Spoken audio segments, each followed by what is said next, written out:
kan, simpang jalan Monarch Mill itu kan biasanya selalu ramai. Ini dia kejadian jam 9 malam katanya. Pasti aku yakin kali masih banyak orang yang lewat ke situ karena mau menuju ke perumahan dan juga ke pabrik baru balik kerja. Masa iya pas lampu merah cuma ada mobil dia sendiri aja? Monarch Mill jam 9.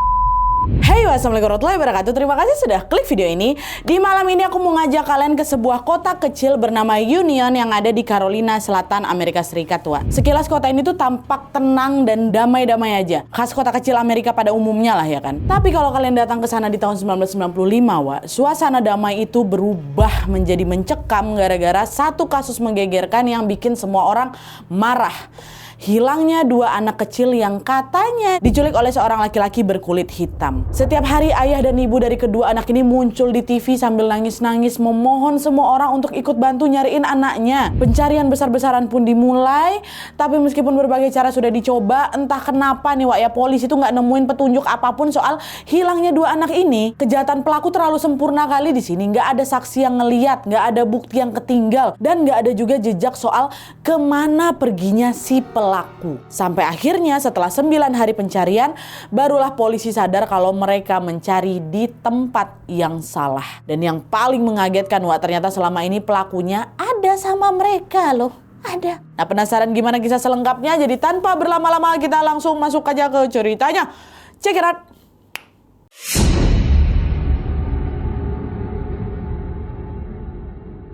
Oke, kasus yang akan aku ceritakan ini dialami oleh seorang perempuan yang bernama Susan Smith. Dia ini lahir di tanggal 26 September tahun 1971 di kota Union, Carolina Selatan. Nah, Susan ini melewati masa kecil yang gak gampang. Orang tuanya bercerai gak lama setelah dia lahir. Terus waktu dia umur 6 tahun, ayahnya bunuh diri, dan gak lama kemudian ibunya yang sendiri ini nikah lagi. Meski Susan ini tumbuh dengan ngelihat kisah cinta ayah ibunya yang gak mulus, pengalaman dari orang tuanya ini gak bikin dia takut sama cinta. Di usianya yang masih belasan tahun, si Susan ini sudah menjalani kedekatan dengan seorang laki-laki atau seorang rekan kerjanya di pusat perbelanjaan grosir yang bernama David. Lalu di tahun 1991, waktu Susan ini berumur 19 tahun dan David 20 tahun, mereka akhirnya menikah, ya. Nah, dari pernikahan itu mereka dikaruniai dua orang anak laki-laki, Yang satu namanya Michael, satu lagi namanya Alex. Nah, pada awalnya kisah cinta Susan sama David ini terlihat baik-baik aja. Tapi setelah beberapa tahun membina rumah tangga nih, masalah pun mulai terjadi. Entah karena bosan atau apa, Susan sama si David ini ternyata sama-sama selingkuh. David ini selingkuh sama kawan SMA-nya namanya Tiffany, sedangkan si Susan ini selingkuh sama kawan kerjanya namanya Tom Finley. Mereka berdua nih, si Susan sama si David ini, jadi malah lebih suka ngabisin waktu di luar bareng selingkuhan masing-masing, Alhasil suasana rumah pun jadi sepi, jadi dingin, dan juga jadi toksik. Sampai akhirnya di tahun 1994 mereka pun memutuskan untuk bercerai, ya. Nah, setelah bercerai, kedua anak mereka nih, si Michael yang waktu itu udah berusia 3 tahun dan Alex masih 14 bulan, ikut tinggal sama si Susan. Tapi David ini masih sering berkunjung, biar anak-anaknya nggak kekurangan kasih sayang dari kedua orang tuanya lah gitu. Di sini untuk urusan anak, mereka berdua ini kompak. Tapi untuk urusan pasangan mereka nggak kompak sama sekali, ya. Nah, kekompakan pasangan yang sudah tidak bersama ini, sering dipuji tuh sama orang-orang sekitar. Susan sama si David parentingnya bagus ya. Walaupun mereka udah pisah, tapi mereka bisa tetap deket sama anak-anak. Padahal ya, dari segi usia mereka masih muda kali loh. Susan masih 23 tahun, David baru 24 tahun. Tapi udah bisa bersikap dewasa gitu dalam mengurus anak. Apalagi waktu mereka udah pisah kayak gini. Ya udahlah, semoga mereka bisa kompak terus lah ya, kata orang-orang sekitar kayak gitu. Nah, gara-gara ini banyak lah itu orang yang kagum sama kebaikan dan juga perilaku mereka berdua. Tapi siapa sangka kalau yang terjadi selanjutnya malah tragis, malah hal yang tragis. Jadi nih, ceritanya di tanggal 25 Oktober tahun 1994 sekitar jam 9 malam, terdengar suara gedoran pintu di rumah salah satu warga kota Union yang bernama Shirley, Nah, suaranya terdengar intens kali, digedor kali macam lagi digedor sama orang panik gitu loh. Nah, pas si Shirley ini ngebuka pintunya, ternyata ada seorang perempuan muda yang nggak dia kenal lagi nangis histeris depan rumahnya. Si perempuan tuh bilang, tolong, dia ngebawa anakku, dia ngenyulik anakku. Kagetlah si Shirley, tenang dulu mbak, tenang, kamu siapa? Anakmu kenapa? aku Susan Smith. Anak-anakku baru aja diculik. Tolonglah, tolong bantu aku ngejar mereka. Perempuan itu Susan, Wak, yang minta tolong nih Susan. Si Celine pun akhirnya nyuruh lah si Susan ini buat masuk dulu ke rumahnya kan. Udah Mbak, masuk dulu Mbak, tenang dulu. Nah sambil nenangin Susan, si Shirley pun nyuruh anaknya nelpon 911. Nah nggak lama kemudian polisi pun datang lah kan. Ditanya sama polisi, apa yang terjadi mbak gitu. Susan jawab, Pak tolong Pak, tadi saya sama anak-anak saya kan lagi bepergian nih naik mobil. Saya yang nyetir memang. Nah pas nyampe lampu merah di simpang ini Pak, simpang Jalan Monarch Mill itu, cuma mobil saya aja yang berhenti di lampu merah tuh Pak. Terus tiba-tiba ada seorang laki-laki kulit hitam Pak nyelinap masuk ke mobil saya. Dia nyuruh saya nyetir tuh ke arah Danau Jendilong. Laki-laki itu masuk ke sebelah dia Pak. Nah sampai di sana Pak, dia nodongin saya pistol, dia suruh saya keluar. Terus ya udah dia kabur ngebawa mobil saya, padahal anak-anak saya masih duduk di bangku belakang tuh Pak. Kejadian ini cepat kali, saya nggak sempat nyelamatin mereka. Terus saya pergi dari tempat itu, saya lari-lari, ketemulah rumah Mbak ini. Saya minta tolong sama Mbak Shirley nih, Pak tolonglah Pak bantu cariin anak-anak saya Pak. Anak saya dibawa lari orang. Tadi kayak gitu Pak. Nah setelah nyimak cerita itu, polisi pun ngecek lah kondisi si Susan kan, di badannya ada luka-luka apa enggak gitu. Dicek bentar ya Bu ya gitu. Dan ternyata Susan ini aman-aman aja Wak. Nah polisi bilang, laki-laki itu nggak ngelukain kamu kan. Kalau dia nggak ngelukain kamu, harusnya ya dia juga nggak ngelukain anak-anak kamu. Bisa jadi aja nih Bu, dia ini cuma mau ngambil mobilnya aja. Terus nanti anak-anak kamu bakal diturunin di tempat lain. Kita positive thinking aja dulu. Udah yang penting sekarang Ibu tenang, kami pasti bantu cari. Sekarang yang kami minta, Ibu ikut kami ke kantor polisi untuk kami mintai keterangan lebih lanjut. Kata si polisi kayak gitu. Dah lah, polisi pun ngebawa lah Susan ini ke kantor. Dan di saat yang sama mereka juga ngubungin David Wak, mantan suaminya si Susan kan, untuk memberitahu kalau kedua anak kamu hilang. David panik, dia langsung nyusul ke kantor polisi dan proses penyelidikan pun dimulai. Hilang dua anak ini Wak.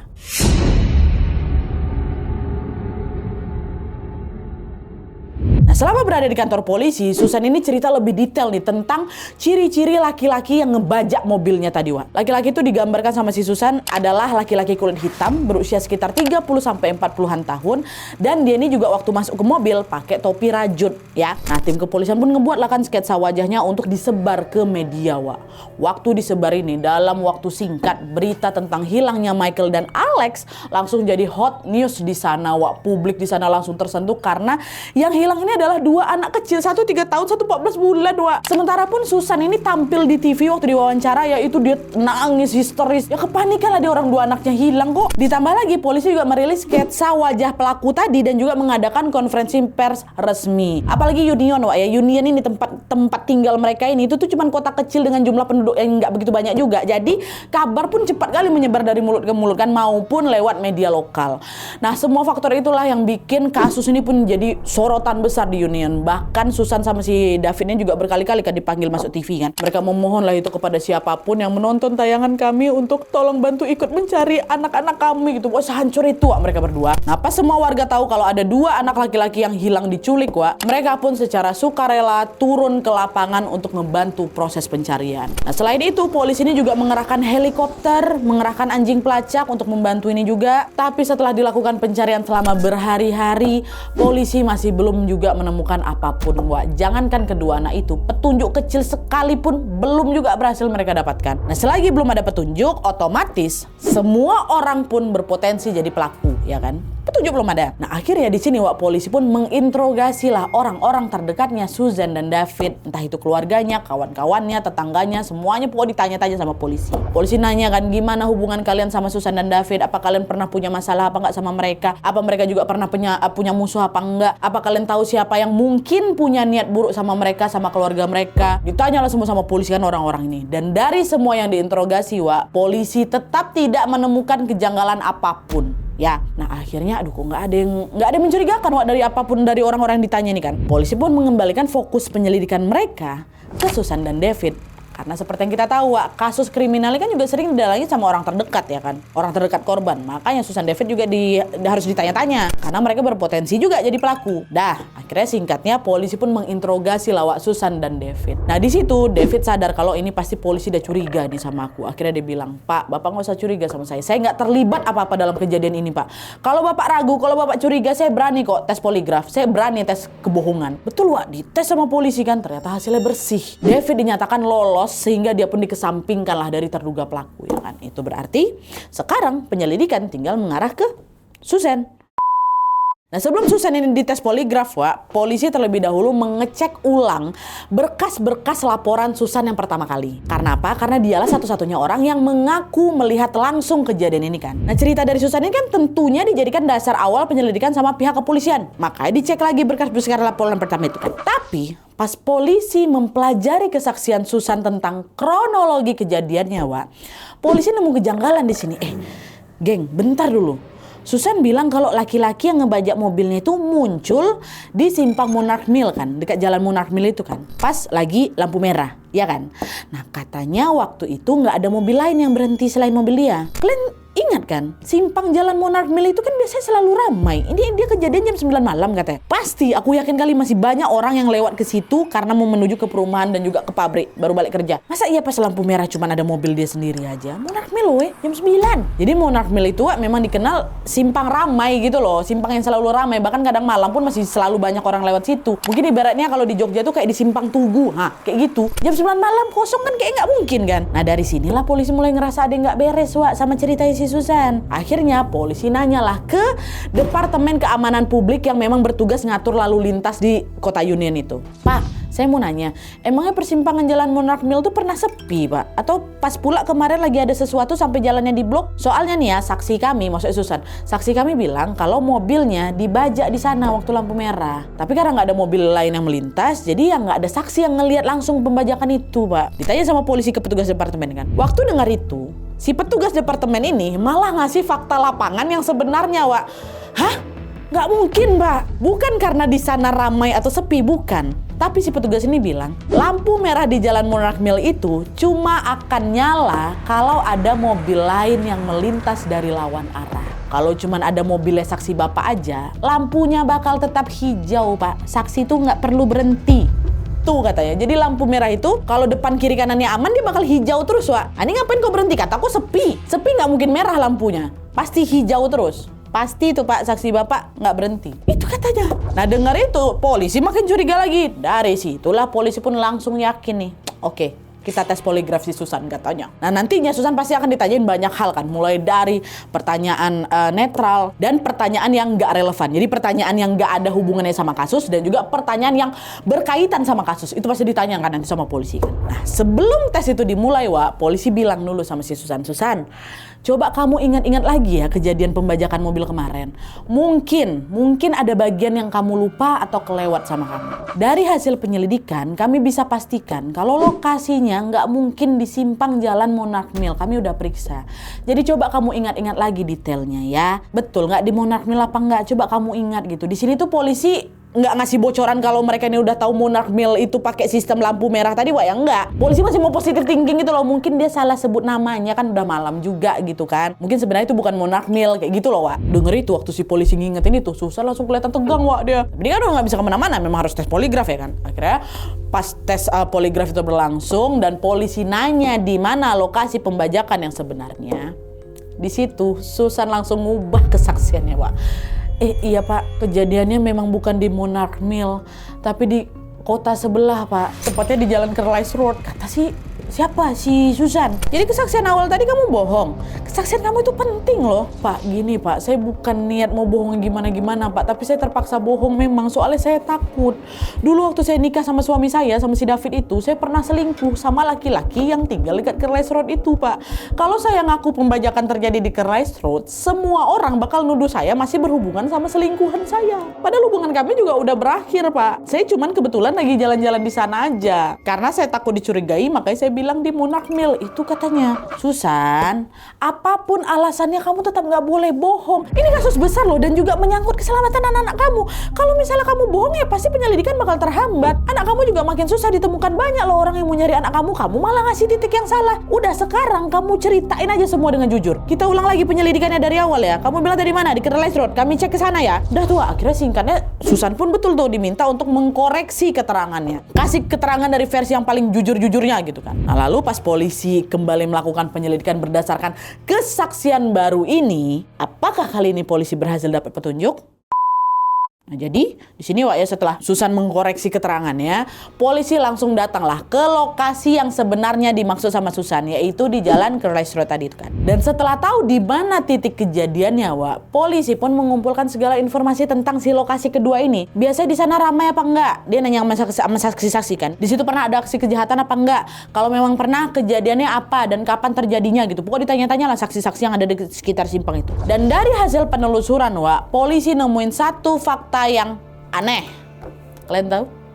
Di waktu yang sama ketika mobilnya si Susan ini lagi dibajak, jalan yang dibilang sama si Susan ini, jalan kedua si Carlisle Road ini, lagi dijaga ketat sama polisi. Kenapa? Karena simpang itu dicurigai sebagai tempat jual beli narkoboy. Jadi biasanya bandar narkoboy dan juga para calon pembeli itu bakal janjiannya di lokasi itu. Kalau mobilnya Susan memang dibajak di sana, polisi yang lagi berjaga di situ pasti langsung tahu karena mereka standby 24 jam penuh Wak. Tapi nyatanya polisi yang lagi tugas di sana di malam itu nggak nemuin hal-hal mencurigakan dekat simpang itu. Seperti kesaksian Susan, nggak ada sama sekali. Itu berarti lokasi pembajakannya pasti bukan di jalan Carlisle. Bukan. Tahu Susan ini bohong lagi, polisi pun kembali langsung nginterogasi si Susan untuk si kanalnya.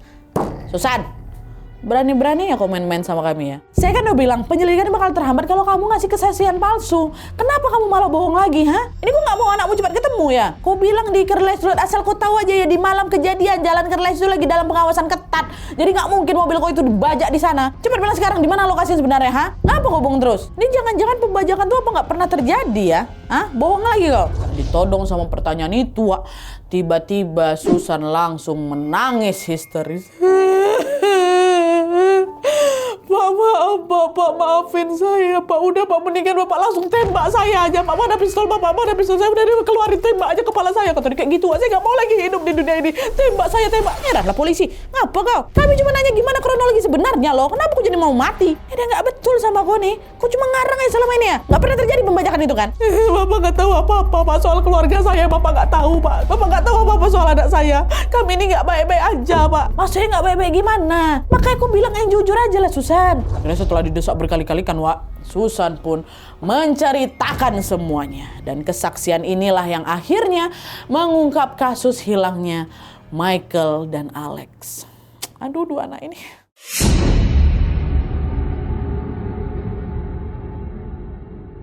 Jadi Wak ya, setelah akhirnya kebohongannya ini ketahuan, Susan betul-betul terdesak dan dia udah nggak bisa ngeles lagi. Akhirnya Susan to the point di situ, Pak. Pembajakan itu memang nggak pernah terjadi, Pak. Laki-laki kulit hitam yang saya ceritakan kemarin juga nggak ada, Pak. Kedua anak saya, Michael dan Alex, nggak pernah diculik, Pak. Tapi saya sendirilah yang udah ngilangin nyawa mereka, Pak, katanya. Dibunuh sama dia, Pak. Shock lah polisi di sini kan. Kenapa kau bunuh anakmu, Susan? Di mana jasad mereka sekarang? Di Danau John Dilong, Pak. Hari itu saya nyetir ke sana sama mereka. Terus saya tenggelamkan mobil itu ke danau itu. Michael sama Alex masih dalam mobil itu, Pak. Mereka masih terikat di kursi masing-masing. Itu kata dia, Pak. Itu katanya. Anaknya masih di mobil, diceburkan di mobil itu dalam danau. Jadi kemana hilangnya Michael dan Alex selama ini? Ya itulah. Di dasar Danau John Dilong. Di dalam mobil yang sengaja ditenggelamin sama mamanya. Setelah si Susan ini mengakui perbuatannya di tanggal 3 November 1994 atau tepatnya 9 hari sejak Michael dan Alex ini menghilang, polisi pun mengadakan press conference di hadapan para awak media. Susan pun mengakui aksi kejahatan itu. Dan pas liputan ini tayang di TV, wah, seluruh warga di Union meradang semuanya. Wah, selama ini mereka udah iba kan, udah kasihan kali sama si Susan kan, karena nggak tega ngelihat seorang ibu muda nangis-nangis cariin anaknya. Tapi plot twistnya ternyata Susan sendiri dalang di balik aksi ini. Wah, apa nggak murka semua warga tuh? Dan nggak berhenti di situ aja, Wah. Susan ini juga kena amuan dari warga kulit hitam. Susan kan nuduh kalau orang kulit hitam sebagai pelaku yang ngebajak mobil dia terus nyuli anak-anaknya, katanya kan. Spesifik dia nyebut orang kulit hitam. Ini tentu menggiring opini seolah-olah orang kulit hitam dekat sama aksi kriminal. Kan gitu kan. Gak terima lah mereka. Kebohongan ini secara nggak langsung nunjukin kalau Susan ini rasis. Warga yang marah sama si Susan ini, wah, akhirnya berbondong-bondong lah itu datang ke Danau John Dilong untuk ngeliat langsung Aduh, proses evakuasi jasadnya Michael dan Alex itu di saat itu tuh masih di dalam danau mereka, Wak. Pada saat itu tim kepolisian sudah memadati area sekitar danau. Tim penyelam profesional juga dikerahkan untuk nyari titik jatuhnya mobilnya si Susan ini. Dan setelah titiknya ketemu, proses pengangkatan pun dimulai. Dengan bantuan alat berat, polisi mengangkat mobil sedan tipe Mazda 626 keluaran tahun 1990 dari dasar danau itu. Mobil itu ditarik dalam kondisi yang sudah terbalik. Ya, tapi meskipun kacanya udah buram nih, Wak, ya, samar-samar semua orang yang ada di situ bisa melihat jasadnya Michael dan Alex yang masih terikat di kursi belakang. Masih kecil, Wak, mereka. Michael 3 tahun kan, Alex 14 bulan. Kebayang gak kalian? Masih di situ mereka. Selama 9 hari pas mobilnya tenggelam, diperkirakan pada saat kejadian itu, mobilnya tenggelam, air pelan-pelan merembes masuk, terus oksigen juga makin habis kan. Kayak gitu tuh. Nah, besar kemungkinan berarti Michael sama si Alex ini meninggalnya pelan-pelan, Wak. Kayak nyiksa kali rasanya kan. Ya Allah, Susan kok 3 kali kok, astagfirullahaladzim. Aduh, Michael, Alex, kau 14 bulan baru. Michael, kau udah 3 tahun, ya Allah, masih kecil-kecil kau. Aduh, kebayang lagi aku. Astagfirullah. Ngapa kok setan? Semua yang ngelihat proses evakuasi ini, Wak, juga nangis semua. Dan sama juga menanyakan hal yang sama. Kok bisa sih Susan kayak gitu? Apa motif Susan ngelakuin kejahatan ini kan? Tapi sayangnya, Wak, di situ Susan belum bilang apa-apa. Dia belum bilang motifnya apa. Susan ini cuma menyampaikan permintaan maaf, termasuk juga ke warga kulit hitam yang udah dirugikan sama kebohongan dia. Dia cuma bilang sebatas itu aja. Selebihnya, polisi memang harus kerja keras untuk mengungkap motif yang sebenarnya. Ngapa kau bunuh anakmu? Nah, setelah polisi tahu kalau pelakunya nggak lain nggak bukan adalah Susan atau ibu kandung dari 2 anak kecil ini, polisi pun makin menggali lagi info tentang kehidupan Susan, termasuk soal rumah tangganya dan juga isu perselingkuhannya waktu dia masih menikah. Nah, di awal tadi aku sudah nge-spill kalau Susan ini kan pernah selingkuh sama laki-laki yang namanya Tom Finley kan, Wak. Nah, ternyata setelah cerai dari si David, Susan ini masih pacaran sama si Tom. Akhirnya si Tom ini juga dipanggil lah untuk diinterogasi sama polisi. Polisi nanya, gimana hubungan kamu sama si Susan? Apa kalian pernah bertengkar apa kayak gimana? Ditanya-tanya sama si polisi. Si Tom jawab, Pak, saya memang pacaran sama si Susan sejak dia masih jadi istrinya David sih, Pak. Saya memang cinta kali sama si Susan dan begitu juga sebaliknya. Susan juga cinta kali sama saya. Pada dasarnya hubungan kami juga baik-baik aja, Pak.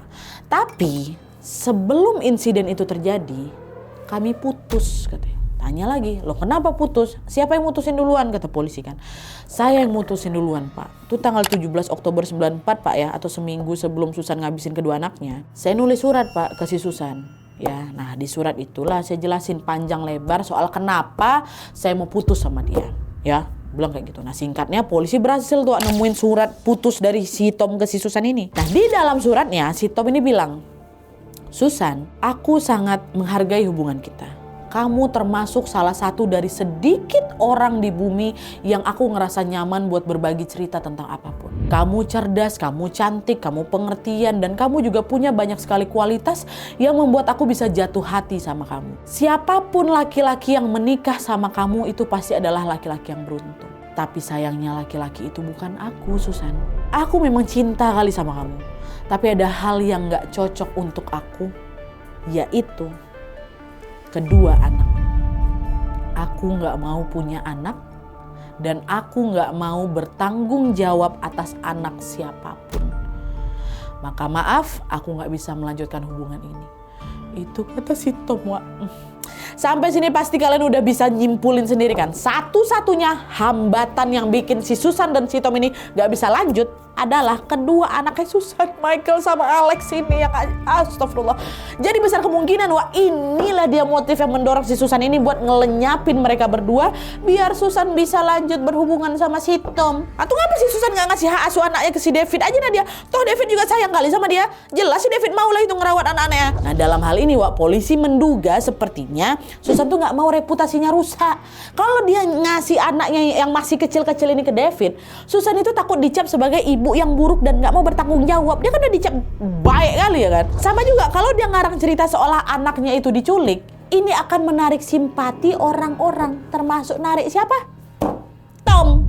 Selain itu posisi Susan ini juga bisa dianggap sebagai korban, which is seorang ibu yang kehilangan anak-anaknya, bukan sebagai penjahat atau ibu yang gak mau ngurusin anak-anaknya. Dan bonusnya lagi, kasus ini bikin si Susan itu terkenal. Kalian tahu Wak, pas si David sama si Susan ini pertama kali mau diliput media, mereka ngerespon dengan ekspresi yang berbeda. Mereka berdua ya, si David kelihatan terpukul karena kedua anaknya hilang. Sedangkan si Susan kelepasan senyum Wak. Sambil dia ngomong sama David, kita masuk TV. Gitu katanya. Susan ini macam spontan kegirangan tuh loh Wak. Nah seolah sadar kalau responnya itu salah, dalam hitungan detik dia langsung merubah ekspresinya tuh macam orang lagi sedih. Nah, adalah tuh kan. Akhirnya di sini polisi mengantongi motif yang membuat Susan nekat menghabisi kedua anak kecilnya ini, Wak. Lalu kurang dari 1 tahun kemudian, Susan pun diseret ke persidangan untuk mempertanggungjawabkan perbuatannya itu.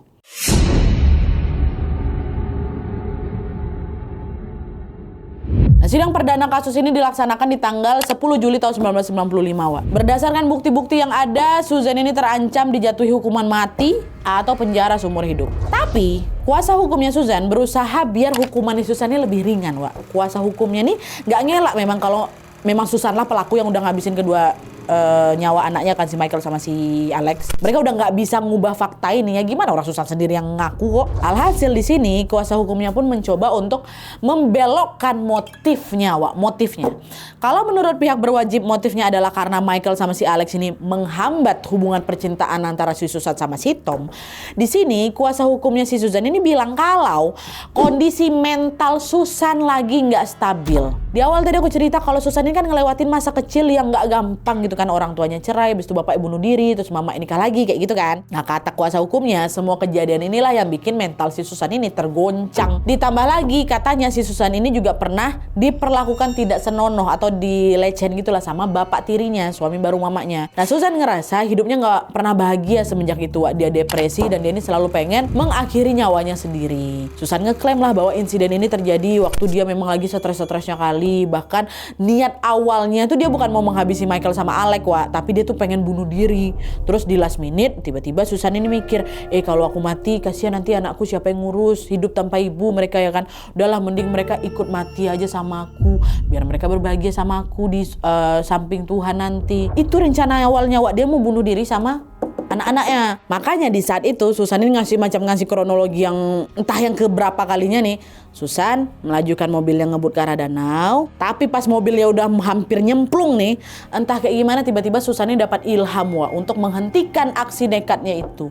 Susan buru-buru lah keluar dari mobil. Dia kayak panik sendiri nih waktu si mobilnya nyemplung. Tapi sayangnya dia nggak sempat nyelamatin anak-anak. Katanya kejadian itu berlangsung cepat kali. Mobil pun terlanjur nyemplung ke danau dengan kondisi Michael sama Alex yang masih terikat di kursi belakang. Ini ada kesaksian baru lagi ya dari Susan berarti kan. Itu kata kuasa hukumnya, Wak. Nah, dengar pembelaan tadi, tim forensik langsung ngebantah. Nggak mungkin kejadiannya kayak gitu. Nggak mungkin. Proses tenggelamnya mobil sedan nggak secepat tenggelamnya batu kerikil ya. Nggak. Kalau batu memang bisa langsung nyemplung jauh dia ke dasar danau itu. Tapi kalau mobil setidaknya butuh 6 menit untuk betul-betul tenggelam dari permukaan. Dari permukaan bukan nyampe dasar ya. Jadi waktu mobilnya nyemplung sampai mobilnya nggak terlihat di permukaan tuh butuh 6 menit. 6 menit nih. 6 menit nih. Nah, jadi kalau kau memang betul-betul berubah pikiran nih, waktu kau panik-panik gak mau, kau masih punya waktu 6 menit buat buka itu apa segala macam buat nyelamatin anakmu masih. Tapi nyatanya apa? Kamu tetap membiarkan insiden itu terjadi. Kamu cuma diam aja melihat anakmu perlahan-lahan tenggelam. Itu kata tim forensik, Wak. Bantahan inilah yang membuat pembelaan dari kuasa hukumnya Susan pun jadi nggak masuk akal. Alhasil di tanggal 22 Juli 1995, tim juri cuma butuh waktu 2 jam aja, Wak, untuk memutuskan hukuman buat si Susan. Dalam kasus ini, Susan secara resmi dinyatakan bersalah atas 2 tuduhan penghilangan nyawa tingkat pertama. Dia pun dijatuhi hukuman penjara seumur hidup dengan kemungkinan pembebasan bersyarat setelah 30 tahun tapi. Bisa bebas dia. Nah pada bulan November 2024 kemarin nih, Wak, ya, Susan sudah menjalani masa tahanannya selama hampir 30 tahun tuh. Terus dia diperbolehkan lah untuk itulah tadi ngajuin permohonan pembebasan ya kan. Tapi setelah sidang itu digelar, Wak, tim juri menolak permohonan itu sehingga Susan harus kembali lagi menjalani hidupnya di balik jeruji besi. Ditolak, nggak bisa bebas kau masuk lagi gitu. Oke, Wak, itu tadi kasus penghilangan nyawa yang didalangi seorang ibu kandung ke anaknya sendiri. kasus kayak gini nih Wak, sampai sekarang pun masih bikin aku nggak terima tuh loh, nggak habis pikir. Kok bisa ya, kok bisa seorang ibu tega berbuat jahat sama anaknya. Pada saat aku jadi ibu nih Wak ya, aku akhirnya paham kali kenapa orang-orang tuh pada bilang cinta ibu sepanjang masa. Paham aku sekarang, karena ternyata memang sebesar itu cinta yang kita rasakan ke anak yang kita lahirkan. Bahkan ada juga tuh ibu-ibu yang bilang, setelah punya anak aku makin takut mati. Karena kalau aku sampai nggak ada, aku nggak tahu nih apakah ada orang yang akan sayang sama anak aku sebesar aku sayang sama dia. Sampai merinding aku. Makanya aku nggak habis fikri nih kalau ada ibu yang, aduh kok bisa dia gitu sama anaknya ya? Kok bisa? Kemana hatimu? Dalam kasus ini yang kelihatan paling sayang sama Michael sama Alex itu siapa Wak? Malah si David ya kan? Bapaknya, mantan suami si Susan. Sampai sekarang pun Wak ya, David ini masih memperjuangkan keadilan buat dua anaknya itu loh. Masih. Dia yang paling menentang rencana pembebasan bersyarat si Susan setelah 30 tahun masuk dalam penjara itu. Dan setiap kali datang ke persidangan Wak, David ini sering pakai setelan jas hitam dengan foto Michael dan Alex yang ditempel di kerah jasnya. Selalu pakai gitu. Bagi David Wak, kematian mereka adalah luka yang tidak akan pernah sembuh. Nggak akan pernah sembuh. Cuma sekarang David juga sudah melanjutkan hidupnya dengan baik Wak. Dia nikah sama Tiffany, selingkuhannya itu yang gitu, pacarnya setelah sama Susan. Dia nikah sama si Tiffany, terus mereka juga sudah dikaruniai anak. Gitulah pokoknya ceritanya. Susan, semoga kau tobat lah. Dan yang paling penting semoga Michael dan Alex mendapatkan tempat terbaik di sisi Tuhan. Amin. Oke. Wah, jadi sekian dulu videonya ya. Terima kasih banyak yang sudah menonton. Kalau kalian suka video ini, klik like-nya. Jangan lupa komen di bawah tidak ada dan saran-saran terus selanjutnya. Jangan lupa nyalain notifikasi ya supaya kalian tahu kalau upload video baru. And as always, jangan lupa untuk klik tombol subscribe supaya kalian sama-sama tahu informasi menarik dan menegangkan dari channel aku. See you next video, Wak. Bye.